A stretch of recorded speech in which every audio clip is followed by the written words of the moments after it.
So we were rushing since this morning, right? This session, that session, after lunch. Let's relax for a minute.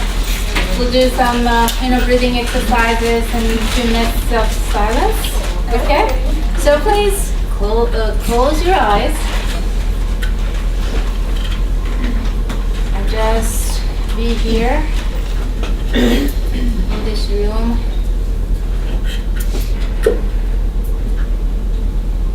Breathe in and breathe out.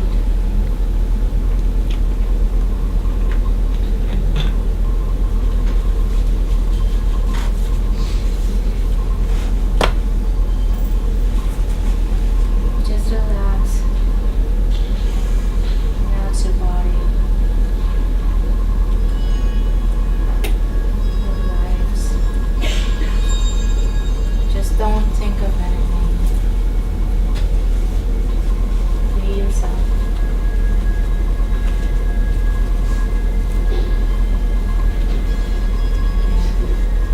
Breathe in and breathe out.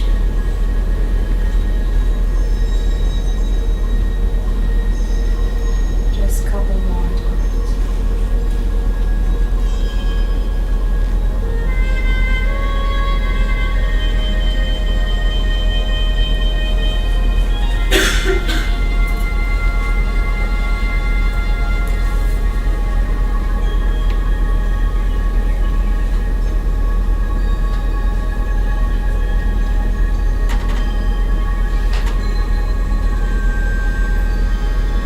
Okay, so come out slowly.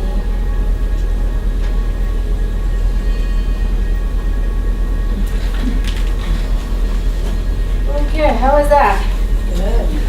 Good, very good. So how many of you heard about Ayurveda? Okay, good. So I hope you read my introduction in the flyer, but I'm going to still introduce myself. I'm Jaya Daptardar. I'm Ayurvedic doctor from National Ayurvedic Medical Association of United States. I graduated in Ayurvedic medicine from India. I was in the school for 6.5 years and then did my residency and did my practice in the hospital. So when I came here, I started practicing. So I have been practicing from 20 years. Ayurvedic medicine is coming up now as people are not affording the other modalities. People are looking into the new menu of choices. So today we're going to talk about live easefully, not stressfully by Ayurveda. Ayurveda is a huge, intense science of medicine from India. It's practiced for 5,000 years and still they're practicing there. So it's hard to put it into 1 hour educational session. But we're going to learn about the philosophy of Ayurveda. What does that mean? And how does that affect your dosha? We'll learn what dosha is and how to blend your dosha with the nature and the nature's rules. So that's what we're going to do. But before we go to Ayurvedic learning, I want you to read this disclaimer because it's important. This is the whole thing we're going to talk today is all about education and educational purposes, not to treat or diagnose here. I mean, we can't say that don't diagnose yourself. You can do that, but I'm not going to diagnose you or treat you. So this is about the disclaimer. I have my patient story to share with you today. Before we go further from here, there is no other evidence than the patient's story. And my patient, she wanted to come here and share, but she's a teacher, she couldn't come today. So she sent me a video to share with you. We have audio problem here, so let's see how much we can do.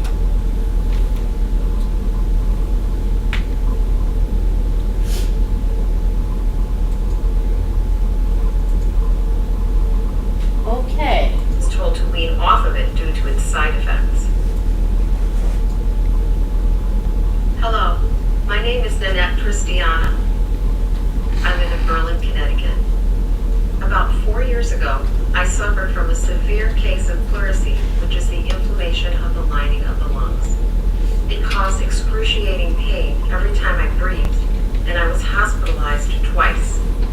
Morphine did nothing for the pain.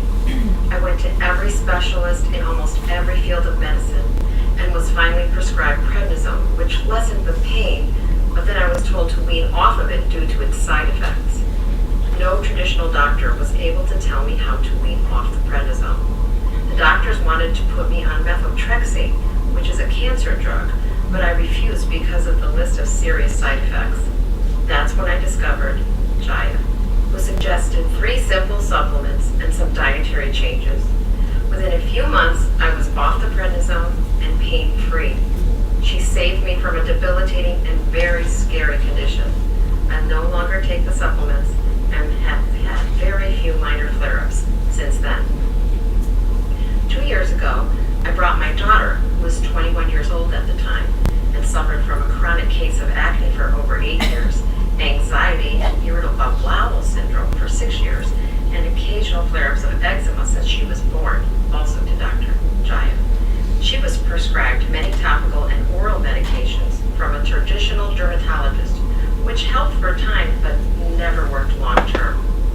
Jaya advised her to take a list of Ayurvedic supplements twice a day and also told her to wash her face with neem and aloe soap 4 to 5 times a day. It has been 2 years since her first visit, and her acne is completely gone. She feels physically better too. She has less anxiety, her digestive system is more at ease than it has ever been before. The most surprising thing is how well the neem and aloe soap works on the acne. It's a miracle. It shrinks the pores to a normal size, gets rid of oiliness, completely flattens out the blemishes, and helps them heal very quickly. This soap has helped the acne more than any topical or oral medication a traditional dermatologist has ever prescribed. She no longer needs to take the supplements and uses the soap once or twice a day now. Her self-esteem has also gotten so much better because of how great her face looks. The best thing is that everything Jaya suggested is 100% organic with no side effects. Thank you, Jaya. So thank you for listening to patient stories. Okay. So as she mentioned,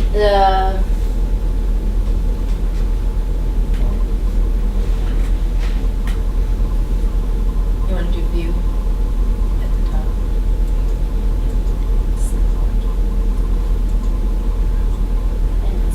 Okay. Sorry about that.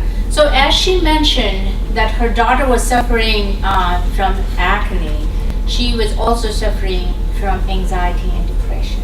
Ayurveda treats body, mind, and soul together as harmony, not only the body. So it was very important for her to treat the acne, but it was very important for her to be in herself. She wasn't social. She was depressed. But after the treatment of Ayurveda, she got better. She's now traveling a lot. She talks to me very now and then, and very happy. So, healthcare future. I have a question mark there. Do you know? Do I know? No. So we don't know. So what do we have to do with increasing the healthcare cost and everything else, and everything depends upon the insurance? What we have to do? We have to develop our own future of our own healthcare needs, right? Yeah. Okay, and we have to be responsible for our health. What we have to do in terms of our diet, in terms of disciplining our day-to-day life, that's up to us, right? That's what Ayurveda does. It teaches how to live in optimal health. So, and we have to also find out what's in the healthcare menu. Today, that's why we are here in this integrated medicine conference, to find all different modalities and how to include in our menu of choices. So now we have Now we know that we have a lot of choices. Not only definitely you have to go to your doctor, do your physical, find out what he or she says, but also find some alternatives. So medicine is not the only thing. There are so many other areas that there is a need now for us to learn and include in our menu of choices. So today's choice is Ayurveda. What is Ayurveda? How many doctors or nurses are here today? Okay. Counselors, therapists? Okay, good. So Ayurveda was the only healthcare stream in India at that time, and there was no other medicine. But they treated everybody in every different specialty. There were Ayurvedic GYN doctors, ENT doctors, surgery, everything was there, and they lived long life. So we have to go back and check why and how and why it's still there and they're still practicing in India. It is widespread now in so many different countries, and people are adapting it and learning it, what is different in this modality. So it is Sanskrit word. Ayurveda is a Sanskrit word. Ayur is life and Veda is science. So it's a science of life. Some people say wisdom of life. Some people say it is science for optimum life. So this is again originated 5,000 years ago. It is a sister science of yoga. So when you learn yoga, Ayurveda comes in. When you learn Ayurveda, yoga comes in. So yoga, meditation, Ayurveda, they're all sisters. And they have many specialties, as I mentioned, like pediatric, internal medicine, OBGYN, ENT. So it's not a small thing. It's not just a small wellness modality. It's widespread. So there is a lot to learn. Any question? Okay, so what is Ayurveda? Like I mentioned before, it's all about balancing yourself. So see this person sitting here, it's balancing. So balancing within yourself plus balance yourself with the nature's goods. Nature, according to Ayurveda, is made up of 5 elements. So this person here sitting, balancing within those 5 elements, it's just a picture, but the hollowness here, this round, is the space. The blue thing there is air, water, earth, and fire. The fire is there. It's not red anymore. I was looking, but the color looks different here. But those 5 elements are within us too. So let's see how it works.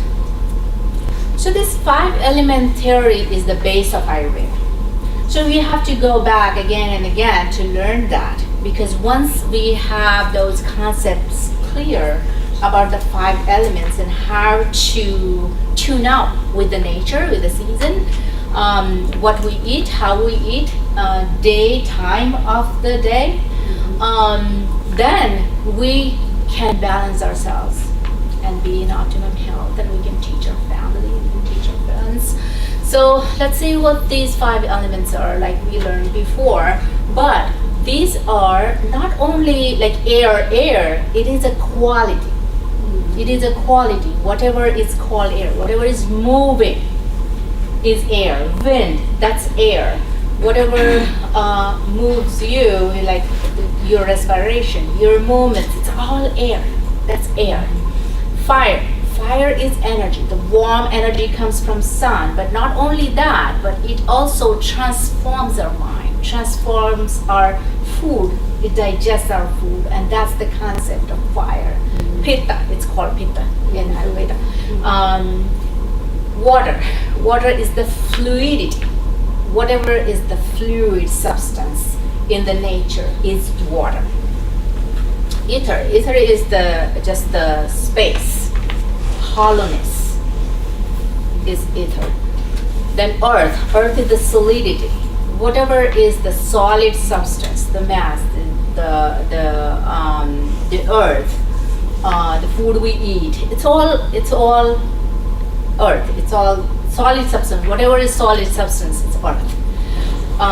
But then how that reflects into the doshas in Ayurveda. Let's see next.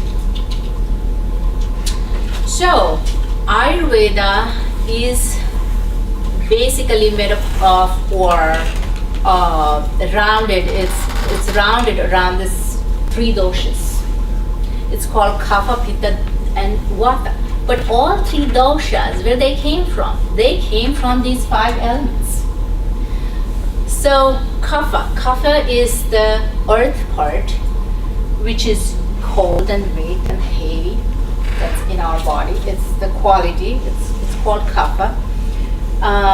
And this is the basically responsible for the lubrication in the body and the body mass. Pitta is made of water and fire, from those elements. So in our body, the metabolism is pitta. The transformation of energy is pitta. For example, we have rice, right? We can't eat rice until we cook rice. How do we cook rice? We transform that rice into a plate of rice, right? We cook the rice. So that transformation is pitta. That transformation happens in our body as well. When we eat food, it gets digested through the metabolism. That metabolism is pitta. And then it transforms, and we will see later in the slides, it also transforms in our mind. The same way, kapha, this is the manifestation, happens later. But we'll talk about it more. Vata, the next one. The vata is air and ether. So whatever is actually making us move on day-to-day basis. The respiration, voluntary, involuntary movements of the body. It's all vata in our system. That's called vata. So that vata is responsible for the respiration, for circulation, excretion, all our day-to-day movements. So these three doshas, they have to be balanced in the body. So it's not like you're only kapha, you're only pitta, or you're only kapha or vata. I get that question every time. What's my dosha? I know, that's the right question. But you have all three in your body, but there is one dominant dosha that everybody has, and that's the concept, the scientifically genes, like you're born with. So you're born with one of those doshas, but you have all three. But again, we're not saints or we're not perfect. So we have those one or two combination of predominant doshas. So maybe I'm pitta vata, maybe someone is kapha pitta, someone is vata pitta. There are combinations. So those combinations come from your birth, but they change. They change by the age. They change by what food you eat, how you eat, and by the season as well. So when you go to Ayurvedic doctor and do your evaluation, and I get that every time the patient comes to me and say, oh, last time I went to this, and they said I'm kapha. Okay, I do the evaluation and I said, you're not kapha, you're pitta vata. Why? Because when you went there, you were a child. Now you're an adult. There's a difference between the age and the doshas as well. Plus, what you're eating, where you're living, your season, that changes too. So that doesn't remain the same, because people do evaluation online nowadays and say, I did, and this is, but the questionnaire, not only the questionnaire is important, but to get your pulse, to look at you, your tongue, your eyes, your hair, everything matters in Ayurveda. It's like 1 or 2 hours of evaluation. It's not just 15 minutes or 20 minutes. But once that physician knows your constitution, and then he or she can prescribe, I can't say prescribe, but suggest some herbs and suggest what to eat and what not to eat, seasonal eating, cleansing, what you need. So that's about the doshas. That's about the dosha concept in Ayurveda. Okay. So these three great doshas, each dosha has specific expression in every dimension of human being. So this dosha, like Vata dosha, it has manifestation in our body, in our mind, and the spirit level as well. So let's look at Vata dosha. Vata dosha we spoke about, it's all about moving, it's all about air. In our body, the responsibility of Vata is movements. But the Vata's manifestation in mind is your thoughts come and go. And that's Vata. So if you're not stable with your mind, with your Vata in your mind, if you're not stable, what happens? You're sitting here, you're listening to me, but no, you're not listening to me. Your mind is somewhere else, thinking about what's for dinner, right? Or thinking about something else that you're stressed for, like what's tomorrow, what I'm going to do tomorrow, or my notes are not done tomorrow, right? So that is the Vata moment in the mind. So the manifestation, mind level manifestation of Vata. Then the spiritual level. Spiritual level in Ayurveda, because we're talking about the Ayurvedic theory. In Ayurvedic theory, Vata is prana. Prana means the respiration. You have to breathe when you are alive. So that state is prana. If prana is not there in our body, you get it. That's called prana. Now, Pitta. So the Pitta is responsible for heat. Anything that is energy, the warm energy in our body. Responsible for metabolism, responsible for nerve sensation, that's all Pitta. That's body level. But mind level, Pitta is responsible for intelligence. The intelligent mind has Pitta personality. But everything has to be balanced. If that is not balanced, like I said, if Vata is not balanced, your mind is somewhere else. If Pitta is not in balanced condition, you're not thinking well. You're smart, but you're not. You're making quick decision, or you're making something different.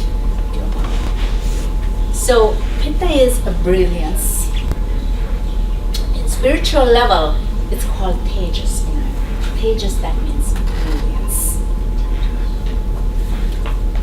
Energy and brilliance. That's Pitta. So the third one, it's Kapha. Kapha is responsible for binding together. Whatever binding in our body is all Kapha. Kapha, the Kapha personalities are very calm when they are not elevated, when they are not out of balance. So the mind is a calm mind. They're more into relationship. They're more into bringing to the team. So that's the Kapha mind. That's the manifestation of Kapha in the mind. Spiritual level, Kapha is Ojas. Ojas, that means stamina. The extract out of everything is Kapha. The spiritual level is the language that Ayurveda speaks. That's different. But those are the terms that are given in Ayurvedic philosophy. Prana is Vata, Tejas, Pitta, Ojas, Kapha. Okay? Those are Sanskrit words because the whole theory came from Sanskrit language. And then it got translated into English. Okay, so this is, I always get this question, how do I recognize my personality? So this is the simple way, very simple way. It's not perfect, but at least, I don't know if you can see the color. I made it the red. Can you see that red? Is that red? No. No? Oh, I know, it's weird. But I try to make the colors appropriate to the doshas. Okay, so kapha dosha. Kapha dosha personality is a little bit of heavy side. But they're cool, that's why it was green. The pitta personalities are bright, but they're kind of a medium. They're medium, but intelligent people. Vata personalities are thin. They don't really gain weight, but they are really into movement. They're always like hyper, and that's why it's blue, because it's hyper, the color of the wind. So those are the personalities. It's not like you see the person and you will get that personality. You know, there is more to it, but at least this is true. But at least this is true.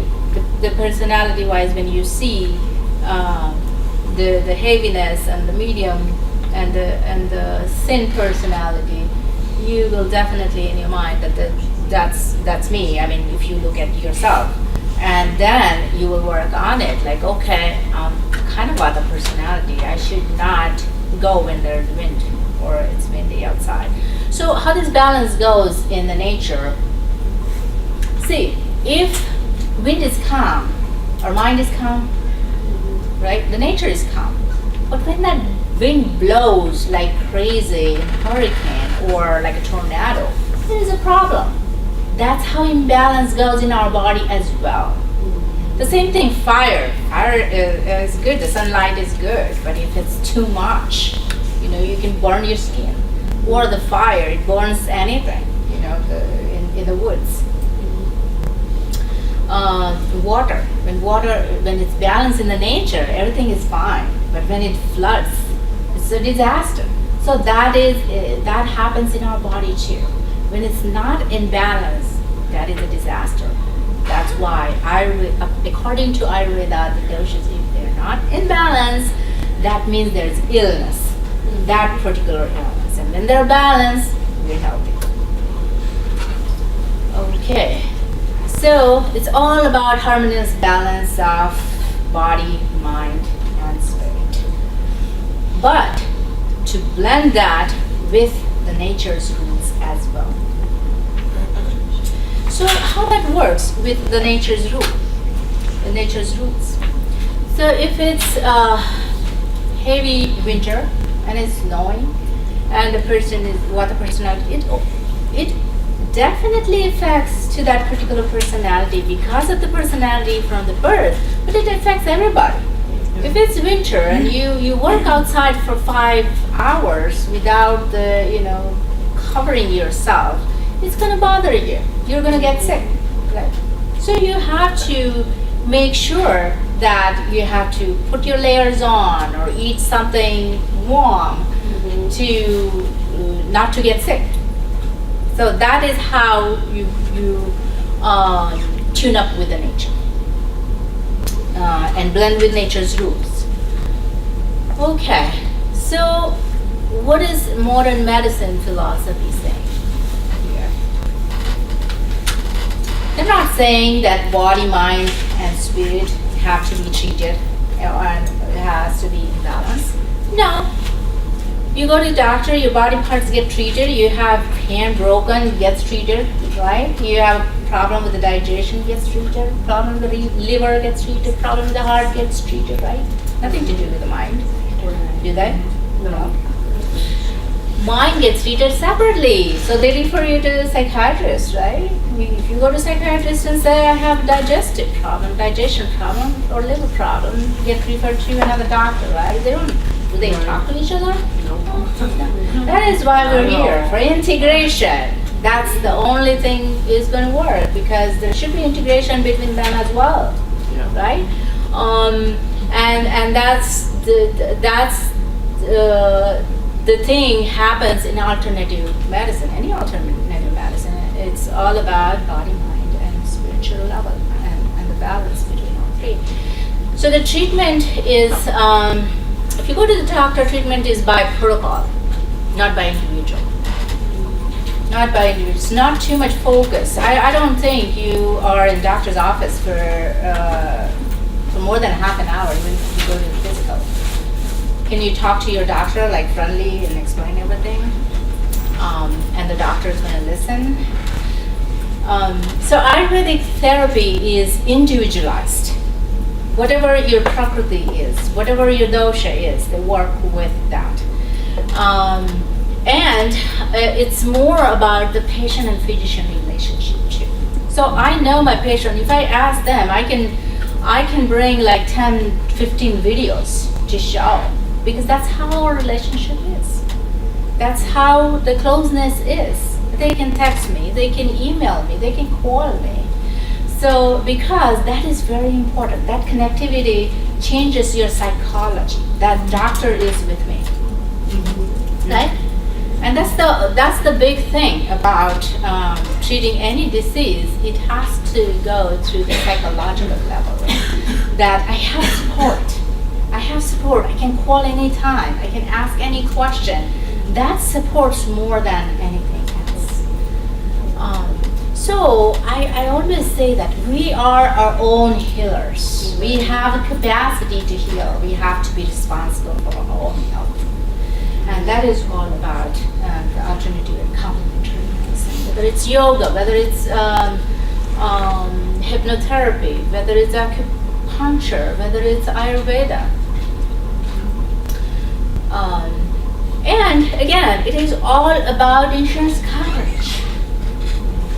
That's another thing. If you don't have your insurance coverage for alternative medicine, you can't go, but it is helpful. But if you go to the doctor and you have all the coverage, what happens first? You get all the prescriptions for the lab work and X-ray and everything. That's the first thing you get. So this patient goes to the doctor for the headache. He has headache like a arrow going from here to there, but the doctor says, I can't read that from there. But doctor says, I would say you're suffering from an arrow through your head. But just to play it safe, I'm ordering a bunch of tests today. Wow. And then you get the results and you go to the doctor again. But in between what you do, go to emergency room, right? Mm-hmm. So that's how it is in modern science nowadays. So Ayurvedic philosophy of healing. Ayurvedic philosophy of healing, like I said many times from the beginning, that it's all about mind, body, and spirit, and balance in a harmony method. If your body is sick, your mind gets sick as well. Mm-hmm. Somewhere in the line, not today, tomorrow. But it is a psychology. If you are sick for a few days, you get sick in your mind as well. You get anxious, you get depressed. What's happening with me? If it's that kind of illness. So it's very important and vice versa to treat the mind. If the mind is sick, treat both body and mind. If the body is sick, treat both body and mind. So, and health is, like I said, health is living in balance with three basic constitutions.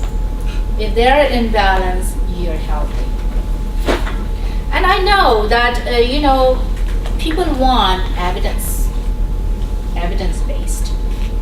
Try yourself as evidence. It's a simple, we're not giving any medication or the prescription medication. It's a simple thing to try. Just to change your diet and try.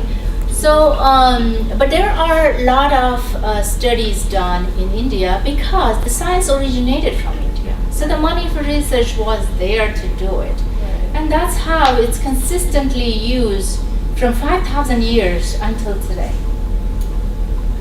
So the illness is living out of balance with these constitutions. And like I said, it works just like it works in the nature with the wind. If your vata goes out of balance, those people are so hyper in their mind, and anxiety and depression that happens. that, you get medicine for that. But if you get treated to just imbalance that dosha in your mind level, it works. And I have so many stories on my website to read. Balance your eating habits to tune up with the nature. So if it is winter, don't eat cold water or cold stuff or the dry food. Eat warm, and you will see the difference yourself. You will see the difference, and that's why your grandma probably will learn from my grandma, your grandma. Eat some warm soup, drink hot tea, right? And that works. So that is the balancing your body with the nature. Balance with herbs and therapies as needed.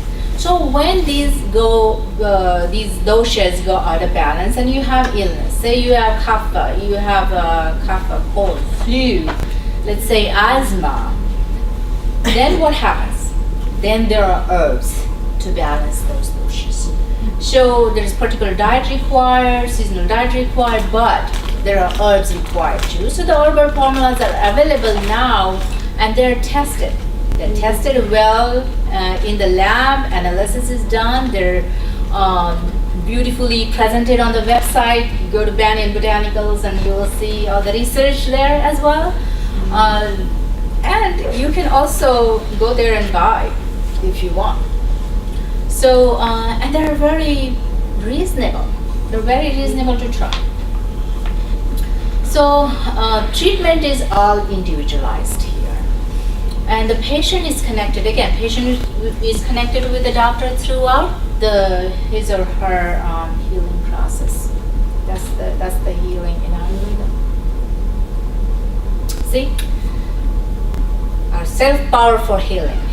Too often, we underestimate the power of touch, a smile, a kind word, a listening ear, all of which have the potential to turn a life around, to turn someone's life around.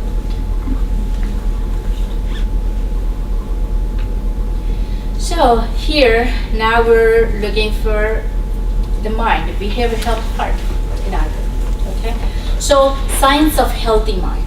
And it's in modern science, it's the same thing. If you are healthy, you're eating healthy, you're behaving healthy, so taking the proper diet at proper time according to your body type, that's Ayurvedic way.